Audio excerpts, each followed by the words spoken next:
Mira cuántas veces en la última semana actuaste con prisa. No para avanzar, sino para calmar la ansiedad de no estar haciendo nada.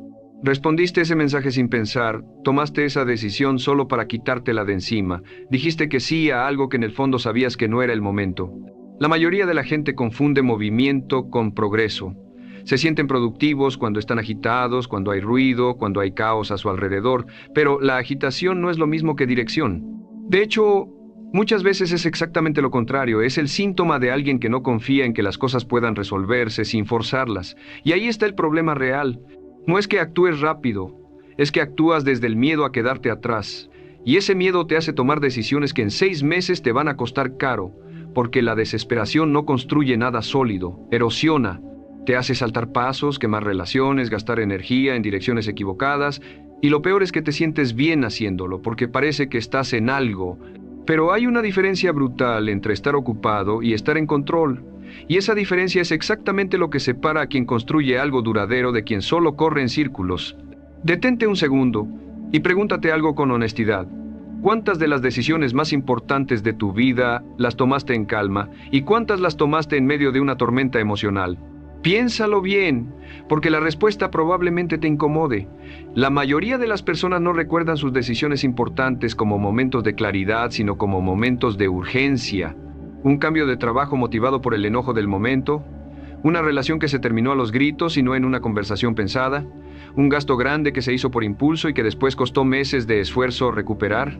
No es casualidad, es un patrón. Y ese patrón tiene una raíz muy concreta que pocas veces se explica con claridad. El cerebro humano no fue diseñado para el mundo en el que vives. Durante miles de años, la supervivencia dependía de reacciones rápidas. Un peligro aparecía y había que actuar en fracciones de segundo, sin pensar demasiado, porque pensar de más podía costar la vida. Ese sistema de alarma, esa parte del cerebro que reacciona antes de razonar, sigue exactamente igual de activa hoy, solo que ya no enfrenta tigres ni depredadores. Enfrenta correos sin responder, comentarios en redes sociales, comparaciones constantes, plazos, deudas, discusiones. Y ese sistema antiguo no distingue bien entre una amenaza real y una incomodidad pasajera, así que reacciona igual ante las dos. Te dispara la misma sensación de urgencia frente a un mensaje incómodo que frente a un peligro real. Y si no sabes identificar esa diferencia, vas a vivir toda tu vida corriendo, agotado, resolviendo emergencias que en realidad nunca lo fueron. Aquí viene la parte incómoda que casi nadie te dice de frente. La mayoría de tus crisis no son crisis. Son incomodidades disfrazadas de emergencia porque tu mente no tolera la espera. Y esa intolerancia a la espera es probablemente una de las razones más silenciosas por las que no has logrado lo que quieres. Porque cada vez que algo se siente incómodo, tu instinto es resolverlo ya, apagar la sensación, no importa el costo. Y así terminas tomando decisiones que no resuelven el problema real, solo apagan el malestar momentáneo. Es como tomar un analgésico para una infección. Te sientes mejor un rato, pero el problema sigue ahí creciendo por debajo. Piensa en cuántas veces has cambiado de dirección en tu vida, no porque el camino estuviera mal, sino porque no soportaste la incertidumbre de no ver resultados inmediatos. Empezaste un proyecto, un hábito, un negocio, una rutina de ejercicio, y a las pocas semanas, al no ver el cambio que esperabas, la mente empezó a susurrarte que tal vez no era lo tuyo, que tal vez debías probar otra cosa, que tal vez había una forma más rápida, y en lugar de sostener el proceso lo abandonaste, no por falta de capacidad, por falta de tolerancia a la espera. Y esa costumbre, repetida durante años, es la que explica por qué tantas personas inteligentes, capaces, con potencial real, terminan con una vida llena de comienzos y pocos resultados sólidos. Aquí hay algo que necesitas escuchar sin suavizarlo. La impaciencia no es un defecto de carácter que simplemente así eres. Es un hábito mental y, como todo hábito, se puede desentrenar. Pero primero hay que dejar de justificarlo. Dejar de decir, es que soy una persona intensa, es que soy ansioso por naturaleza, es que no puedo evitarlo. Esas frases no te describen, te encierran. Te dan permiso para seguir reaccionando igual porque ya decidiste que es parte inevitable de quién eres. Y mientras sigas creyendo eso, no vas a intentar cambiarlo, porque no se intenta cambiar aquello que crees que no puede cambiar. Ahora bien, hablemos de algo que casi nadie conecta correctamente, la relación entre la calma y el poder real. La sociedad ha vendido una imagen equivocada del poder. Nos ha hecho creer que la persona poderosa es la que grita más fuerte, la que responde más rápido, la que impone su punto de vista con intensidad, la que nunca duda en voz alta. Pero si observas con atención a quienes verdaderamente sostienen decisiones grandes, quienes lideran empresas, familias, procesos complejos, vas a notar algo distinto. No son los más ruidosos. Son los que pueden quedarse en silencio frente al caos, sin perder el eje, los que pueden escuchar una mala noticia y no reaccionar de inmediato, sino procesarla antes de actuar. Los que pueden estar en medio de una discusión y elegir no responder en el mismo instante, aunque cada célula de su cuerpo les esté pidiendo hacerlo. Esa capacidad no nace contigo. Se entrena, igual que un músculo, con repetición constante y muchas veces con incomodidad. Cada vez que sientes el impulso de reaccionar y decides esperar unos segundos antes de hacerlo, estás fortaleciendo esa capacidad. Cada vez que sientes ansiedad por no tener una respuesta inmediata y eliges tolerar esa sensación, en lugar de huir de ella tomando una decisión apresurada, estás construyendo algo mucho más valioso que la solución rápida. Estás construyendo control sobre ti mismo. Y el control sobre ti mismo es, sin exagerar, la base de casi todo lo demás que quieres lograr.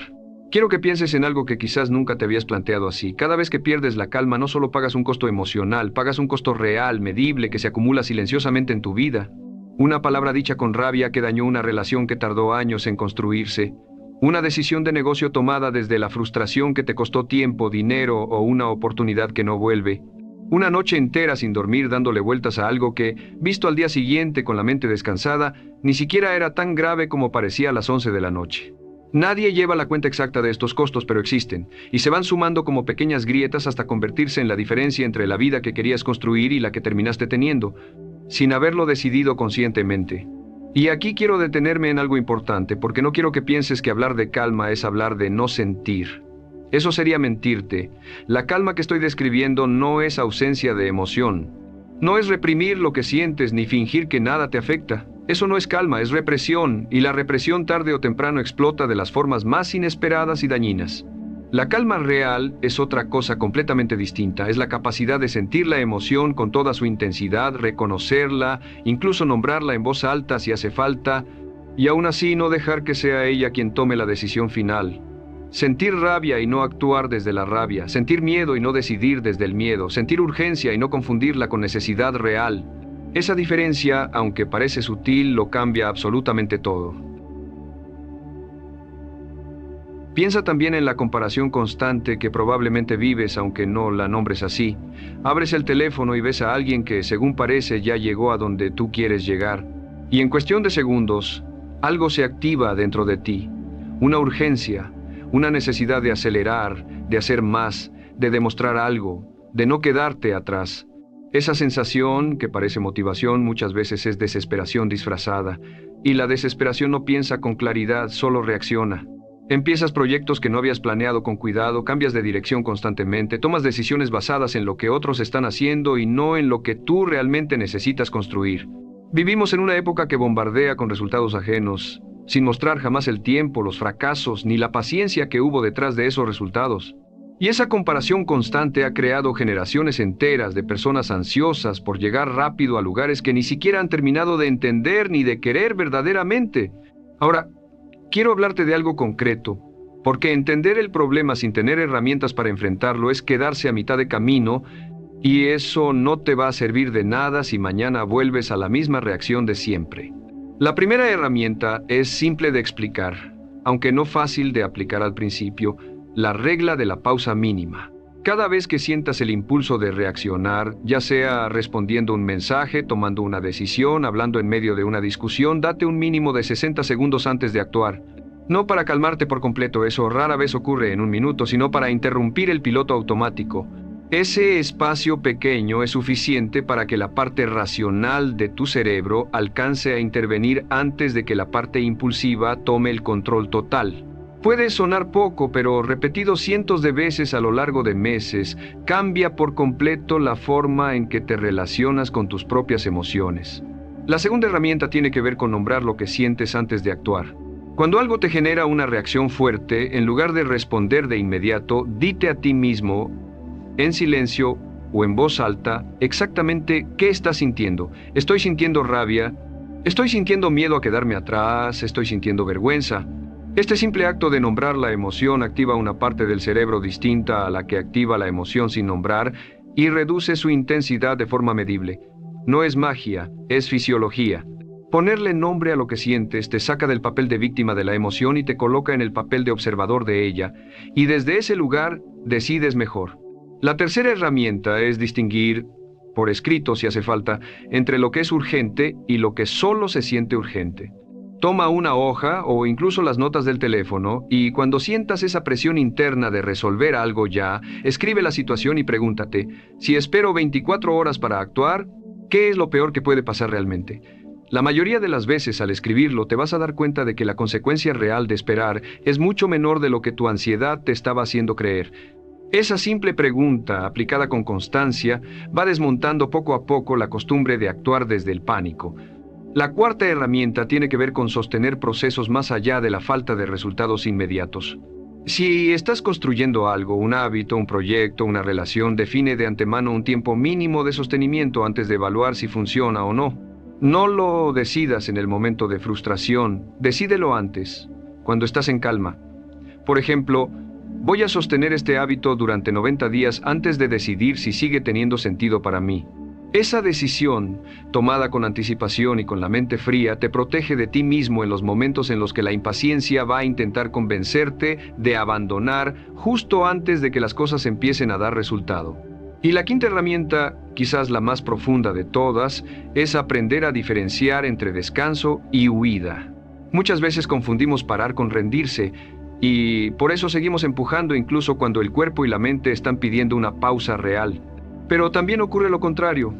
Usamos el descanso como excusa para evitar lo que realmente incomoda. La diferencia está en la honestidad contigo mismo. Quiero que pienses en algo más, porque hay una idea que casi nunca se dice con claridad. La paciencia no es pasividad, no es quedarte quieto esperando que las cosas cambien solas. Eso no es paciencia, es resignación disfrazada de calma. La paciencia real es activa, es seguir haciendo lo que tienes que hacer con constancia, sin necesitar ver el resultado inmediato para seguir sosteniendo el esfuerzo. Es la diferencia entre alguien que siembra sabiendo que la cosecha tarda meses y alguien que cava la tierra todos los días para revisar si la semilla ya creció. El segundo, sin darse cuenta, está destruyendo la raíz con su propia ansiedad. Y eso, exactamente eso, es lo que muchas personas hacen con sus propios proyectos, con sus propias relaciones, con su propio crecimiento personal. También quiero hablarte de algo que casi nunca se conecta con este tema, la relación entre la calma y la autoestima. Cuando reaccionas todo el tiempo desde el impulso, en el fondo le estás enviando un mensaje a tu propia mente. No confío en que puedas manejar esto sin explotar.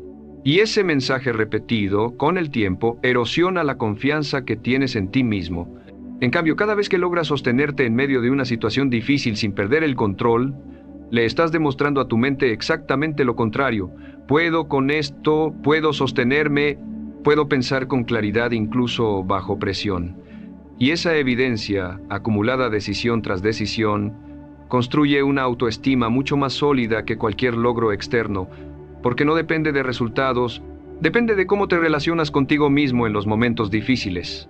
Déjame preguntarte algo directamente, porque quiero que lo pienses en serio y no como una pregunta retórica más. ¿Cuál fue la última vez que tomaste una decisión importante estando completamente en calma, sin presión, sin urgencia, sin miedo a quedarte atrás?